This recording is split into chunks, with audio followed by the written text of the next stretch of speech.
ഞാൻ ഭാര്യസമ്മതി സാർ ഞാൻ എൻ്റെ പേര് മാറ്റിയായിരിക്കും നല്ലതല്ലേ? ഇല്ല, good name, your name is good. എന്നാൽ ഇവിടെ ആർക്കും മനസ്സിലാവുന്നില്ല. It's up to you, if you want to change you can change. അപ്പോൾ അങ്ങനെ അവർക്ക് മനസ്സിലാവുന്ന ഒരു പേര് കൂടെ ആവാൻ വേണ്ടിയിട്ടാണ് ഞാൻ അനിരുദ്ധ് എന്ന്. പക്ഷെ അനിരുദ്ധ് എന്ന് അവിടെ പേര് മാറ്റി കഴിഞ്ഞപ്പോഴത്തേക്കും അനിരുദ്ധ് എന്ന് അവർക്ക് മനസ്സിലാവുന്നുണ്ട്. പക്ഷെ അവർ അനിരുദ്ധ് മൊത്തം വിളിക്കില്ല, അവരെ അനി എന്നൊക്കെ ആക്കി. അത് പിന്നെ എന്റെ അനി എന്നൊക്കെ അപ്പൊ അങ്ങനെ അതുകൊണ്ടാണ് ഞാൻ പേര് മാറ്റിയത് അവിടെ. തിരുവനന്തപുരം ഉണ്ടായിരുന്നു, ചിത്രാഞ്ജലിയായിരുന്നു ബാറിന്റെ സെറ്റ് ഇട്ടത്. ഒരു വൺ പോഷ് ബാറിന്റെ സെറ്റ് ആയിരുന്നു. ഞാൻ നിശാന്തൊക്കെ ആദ്യമേ പടത്തിൽ ജോയിൻ ചെയ്തായിരുന്നു. ഞാനൊരു 5-6 ദിവസം കഴിഞ്ഞിട്ടാണ് ജോയിൻ ചെയ്യുന്നത്. അപ്പം നിശാന്തൊക്കെ ഞാൻ വിളിച്ച് ചോദിക്കും എങ്ങനെയുണ്ട് ബാറിന്റെ സെറ്റ്, ഓടിച്ചിരിക്കുവാണ് ബാറിന്റെ സെറ്റ് എന്ന് പറഞ്ഞു. അപ്പൊ അങ്ങനെ എനിക്കത് കാണാഞ്ഞിട്ട് വയ്യ. അപ്പൊ ഞാൻ അങ്ങനെ അത്രത്തോളം ആകർഷിക്കുന്ന ഒരു ബാറായിരുന്നു ഇത്. പറഞ്ഞപ്പോൾ ആദ്യമായിട്ട് ബാറിൽ കയറിയത് എപ്പോഴാണ്? അത് ഈ പറഞ്ഞ പോലെ സൈക്കിൾ എടുത്ത് പോയി.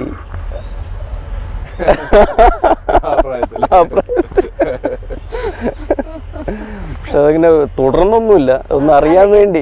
അതെ, എല്ലാവരും നമ്മളൊന്ന് എക്സ്പ്ലോർ അതെ അതെ ഞാൻ വളർന്നത് നാഗ്പൂരിലാണ്. അപ്പം നാഗ്പൂരിൽ ബുള്ളക്കാട്ട് എന്ന് പറഞ്ഞ എന്റെ കൂടെ പഠിച്ച ഒരു സർദാർജി ഉണ്ടായിരുന്നു. അവന്റെ അച്ഛന്റെ ബാറായിരുന്നു. അപ്പൊ ബാറെന്നൊക്കെ കേട്ടിട്ടേ ഉള്ളൂ, നമ്മൾ ഒരിക്കലും കേട്ടിട്ടില്ല. അപ്പൊ അങ്ങനെ 11th തോന്നുന്നു. 11th നമ്മളൊരു നമ്മുടെ ഒരു കൂട്ടുകാരന്റെ ബർത്ത്ഡേ ഉണ്ടായിരുന്നു. അപ്പം 30 രൂപ വീതം ഇട്ടിട്ട് ഞങ്ങൾ ഈ ബുള്ളക്കാട്ടിലാണ് പോയത്.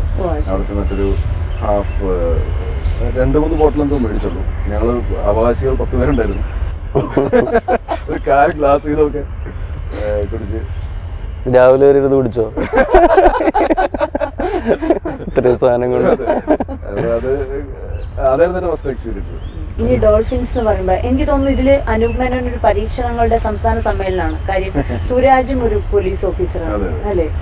അപ്പം എങ്ങനെ ഉണ്ടായിരുന്നു അപ്പൊ ആ ഒരു ഓഫ് സ്ക്രീൻ കോമഡി? ശരിക്കും ഓൺ സ്ക്രീനെ ഞങ്ങൾക്ക് ഇത്രയും കാണാൻ പറ്റിയെങ്കിൽ ശരിക്കും നല്ലൊരു സ്ലാപ്സ്റ്റിക് മൂവിയാണ് ഡോൾഫിൻസ്. അപ്പോൾ ഓഫ് സ്ക്രീൻ എന്തായിരിക്കും ഞാൻ ആലോചിക്കുകയായിരുന്നു. തമാശകളുടെ മാലപ്പടക്കായിരിക്കും. അല്ല, ഇവര് സുരാജൊക്കെ സ്പോണ്ടേനിയസ് ഹ്യൂമറിന്റെ ആൾക്കാരാണ്. അപ്പം നമ്മൾ എന്തെങ്കിലും പറയുമ്പോഴത്തേക്ക് അപ്പം പറയാം, അപ്പം ആ സിറ്റുവേഷൻ അനുയോജ്യമായിട്ടുള്ളതായിരിക്കും. നമ്മളിപ്പോൾ അത് വീണ്ടും റീക്രിയേറ്റ് ചെയ്യാൻ വേണ്ടി ഇപ്പോൾ ശ്രമിച്ചാൽ ചിലപ്പോൾ അത് വർക്കൗട്ട് ആവില്ല. അങ്ങനെ എല്ലാവരും ഇപ്പം ഒരു സംഭവം നടന്നാൽ നമുക്കത് ചിലപ്പോൾ അത് പറയാൻ പറ്റുമായിരിക്കും. പക്ഷെ ഇതൊക്കെ വൺ ലൈനേഴ്സ് ആണ്. എല്ലാവരും സെറ്റില് നമ്മളെല്ലാവരും അങ്ങോട്ടും പരിചയമുള്ള ആൾക്കാരും. നമ്മളൊക്കെ ഒരു ടീം പോലെയാണ്. ഇപ്പം ദീപൻ ചേട്ടൻ, നിശാന്ത്, പിന്നെ പ്രശാന്ത് എന്ന് പറഞ്ഞ സുരേഷ് ചേട്ടൻ്റെ ഡ്രൈവറായിട്ട് അഭിനയിച്ചിരിക്കുന്നത്, പിന്നെ നിഖിലുണ്ട്. ഇങ്ങനെയുള്ള കുറച്ചാൾക്ക് നമ്മളെല്ലാവരും ക്രിക്കറ്റ് ഒന്നിച്ച് കളിക്കുന്നതാണ്. അപ്പം ആ ഒരു കൂട്ടായ്മയും അതിനകത്തുണ്ട്. ഞങ്ങളുടെ ഒരു ടീമിന്റെ എനിക്ക് തോന്നുന്നൊരു 8ഓളം പേര് ആ സിനിമയിൽ അഭിനയിച്ചിട്ടുണ്ട്. പിന്നെ അനൂപ് മേനോൻ ഓഫ്കോഴ്സ് എനിക്ക് എന്റെ ഭാഗ്യമാണ്. 3ാമത്തെ പടം അനൂപിന്റെ തിരക്കഥയിൽ എനിക്ക് വർക്ക് ചെയ്യാൻ പറ്റി. അതെ, പിന്നെ ഹോട്ടൽ കാലിഫോർണിയയിൽ ആദ്യമായിട്ട് എനിക്ക് ഡബിൾ റോൾ ചെയ്യാൻ പറ്റി. അങ്ങനെ അനൂപിന്റെ 3 പടത്തിലും 3 എക്സ്ട്രീം ആയിട്ടുള്ള ക്യാരക്ടേഴ്സാണ്.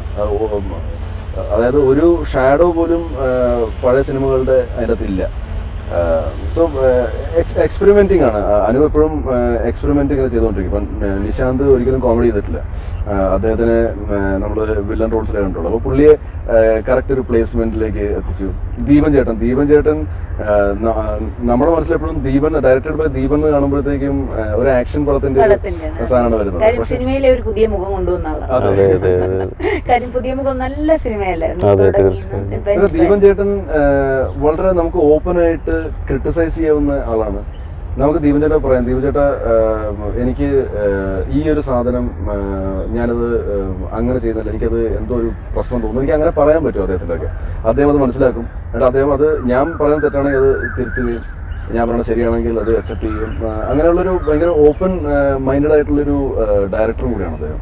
ഞാൻ ബാബ കല്യാണിലാണ് ആദ്യമായിട്ട് ഇദ്ദേഹത്തിനെ പരിചയപ്പെടുന്നത്. അന്ന് ഷാജി കലാ സാറിന്റെ അസോസിയേറ്റ് ആണ് ദീപൻ ചേട്ടൻ. അപ്പൊ അന്ന് ദീപൻ ചേട്ടന്റെ അവിടുത്തെ ഒരു എനർജി ലെവൽസ് കാണുമ്പോഴത്തേക്കും ഇദ്ദേഹം ഒരു വലിയ സംവിധായകനാകും, നല്ല സിനിമകൾ ചെയ്യും എന്നുള്ളത് ഒരു ധാരണയാണ്. അപ്പൊ ഞാൻ അന്ന് ദീപൻ ചേട്ടൻ പറഞ്ഞു, ദീപൻ ചേട്ടൻ നിങ്ങളുടെ ഏതെങ്കിലും ഒരു പടത്തിൽ എന്നെ കൂടെ ഉൾക്കൊള്ളിക്കണം. പക്ഷെ ഈ പറഞ്ഞാൽ അതിന് ശേഷം 3 പടം ചെയ്തു. പക്ഷെ അതിൻ്റെ ഒന്നും എനിക്ക് പറ്റിയ കഥാപാത്രങ്ങൾ ഇല്ലാത്തതുകൊണ്ട് ഇങ്ങനത്തെ ഒരു സിനിമ വന്നപ്പോഴത്തേക്കും എനിക്ക് പറ്റിയ കഥാപാത്രം ഉണ്ടായി. അപ്പോൾ ദീപൻ ചേട്ടൻ was the first person to call me. അങ്ങനെ ഒരുപാട് വില്ലൻ വേഷം ചെയ്തു. ആൾക്കാർ കാണുമ്പോൾ എങ്ങനെയാണ് നിശാന്തിൻ്റെ അടുത്തുള്ള ഒരു റെസ്പോൺസ്? എൻ്റെ അടുത്ത് ഈ പറഞ്ഞ പോലെ വില്ലൻ വേഷങ്ങളിൽ കണ്ടിട്ട് ആളുകൾ നേരിട്ട് കാണുമ്പോഴും അങ്ങനത്തെ ഒരു രീതി ആയിരിക്കും എൻ്റെ എന്ന് വിചാരിച്ച് പലരും അടുത്തേക്ക് വരാൻ മടിക്കാറുണ്ട്. പക്ഷെ വൺസ് അടുത്ത് വന്നു കഴിഞ്ഞാൽ അവർ ചോദിക്കാറുണ്ട്, അയ്യോ ഇത്ര പാവമായിരുന്നു അതാണ് എപ്പോഴും ഉണ്ടാകുന്ന റെസ്പോൺസ്. പിന്നെ ഈ പറഞ്ഞ പോലെ ചേട്ടൻ കയറി വരണം, രക്ഷപ്പെടണം, നന്നായി വരണം, ഞങ്ങൾക്കൊക്കെ ഒരുപാട് ഇഷ്ടമാണെന്നൊക്കെ പലരും പറയാറുണ്ട്. അതൊക്കെ ഒരു ഇൻസ്പിറേഷൻ ആണ്. ശരിക്കും പറഞ്ഞാൽ അതിന്റെ ഒരു കെമിസ്ട്രി എന്താണ്? അല്ല, അവർക്ക് നമ്മുടെ ഏതെങ്കിലും ഒരു കഥാപാത്രം ഇഷ്ടപ്പെട്ട് കാണും, അല്ലെങ്കിൽ നമ്മൾ ആസ് എ പേഴ്സൺ ചിലപ്പോൾ എവിടെയെങ്കിലും വെച്ച് കണ്ടപ്പോൾ നമ്മൾ ഇഷ്ടപ്പെട്ട് കാണും. ഒരു ആക്ടർ എന്നുള്ള ലെവലിൽ എത്രത്തോളം നമുക്ക് അതിനൊരു എഫേർട്ട് ഇടാൻ പറ്റും. ഇപ്പൊ കയറി വരണം എന്നുള്ള എഫേർട്ട് എന്ന് പറഞ്ഞാൽ ഒരു PR വർക്കാണോ അതോ ചെയ്യുന്ന ജോലി വൃത്തിയായി ചെയ്യലാണോ? എന്താണ് ആ ഒരു എഫേർട്ട്? അല്ല, വൃത്തിയായി തന്നെയാണ് നമ്മൾ എല്ലാ സിനിമയിലും നമ്മൾ ചെയ്യുന്നത്, വൃത്തിയായിട്ട് തന്നെയാണ്. ഇത് നമ്മുടെ എക്സ്പീരിയൻസ് കൂടുമ്പോൾ നമുക്ക് ഓട്ടോമാറ്റിക്കലി നമ്മൾ പോളിഷ് ആയിക്കൊണ്ടിരിക്കുക എന്നാണ് എൻ്റെ ഒരു ധാരണ. അപ്പം ഞാൻ തന്നെ എൻ്റെ പഴയ ചില സിനിമകൾ കാണുമ്പോഴത്തേക്കും എനിക്ക് ബെറ്ററായിട്ട് ചെയ്യാമായിരുന്നു എന്ന് എനിക്ക് ഫീൽ ചെയ്യുന്നുണ്ട്. അതിനുശേഷം വന്ന പല സിനിമകളിലും ആൾക്കാർ എൻ്റെ കഥാപാത്രങ്ങളെ ഇഷ്ടപ്പെട്ടിട്ടുണ്ട്.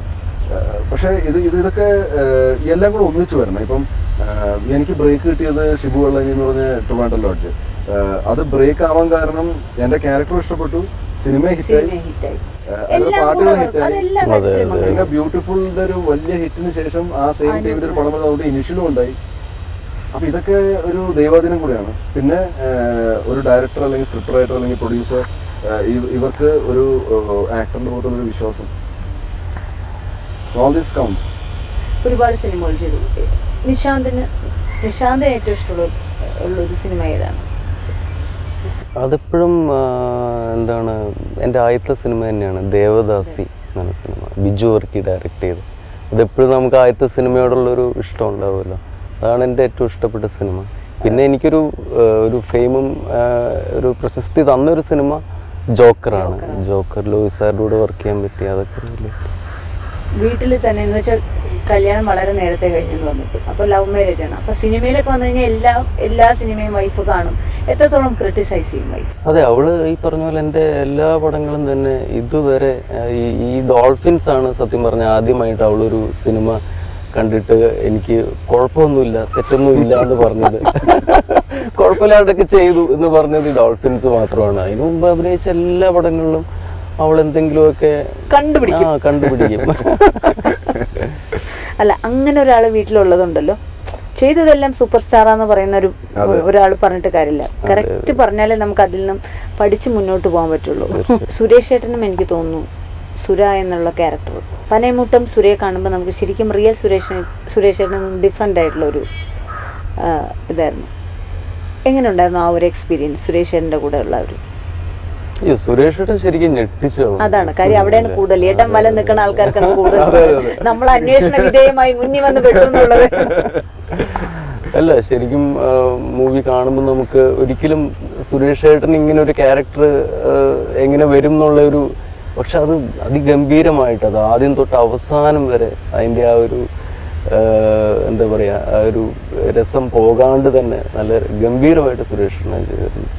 കൽപ്പന ചേച്ചിയും അതുപോലെ നമ്മുടെ മലയാളി സ്ത്രീകൾക്ക് റിലേറ്റ് ചെയ്യാൻ പറ്റുന്ന ഒരുപാട് അല്ലേ, ഒരു ഐഡിയൽ ഭാര്യയെ നന്നായിട്ട് അവതരിപ്പിച്ചിട്ടുണ്ട് ചേച്ചി.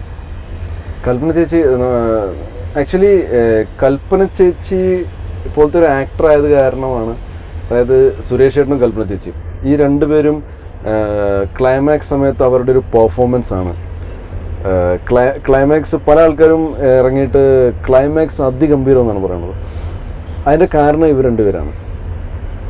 അതായത് അവരെ ഫ്രെയിമുകളെ കണ്ടുകൊണ്ടിരിക്കുമ്പോഴത്തേക്കും നമുക്ക് എന്തൊക്കെയോ ഉള്ളിൻ്റെ ഉള്ളിൽ അല്ലേ ഒരു ഫീൽ ഉണ്ടാവും 100%. അത് ആണായാലും പെണ്ണായാലും ഏത് ഏജ് ഗ്രൂപ്പിലുള്ള ആൾക്കാരാണെങ്കിലും അവർക്കൊരു ഫീൽ ഉണ്ടായിരിക്കും. അത് 100% ഗ്യാരണ്ടിയാണ്. അങ്ങനെയാണ് കൽപ്പന ചേച്ചിയും സുരേഷ് ഏട്ടനും ആ ക്ലൈമാക്സിലേക്ക് ട്രാവൽ ചെയ്തിരിക്കുന്നു, ആ ക്ലൈമാക്സിൽ പെർഫോം ചെയ്തിരിക്കുന്നു. ഇപ്പം ഇതിൽ തന്നെ പനയമുട്ടം സുര ഒരുപാട് പ്രശസ്തിയുടെ പുറകെ പോകണം നമുക്ക് കാണാൻ പറ്റും. റിയൽ ലൈഫിൽ ശരിക്കും എന്താണ് പ്രശസ്തി? എത്രത്തോളം അങ്ങനെ മനുഷ്യന് പണം പ്രശസ്തിയിലോട്ട് കൊണ്ടുപോകാൻ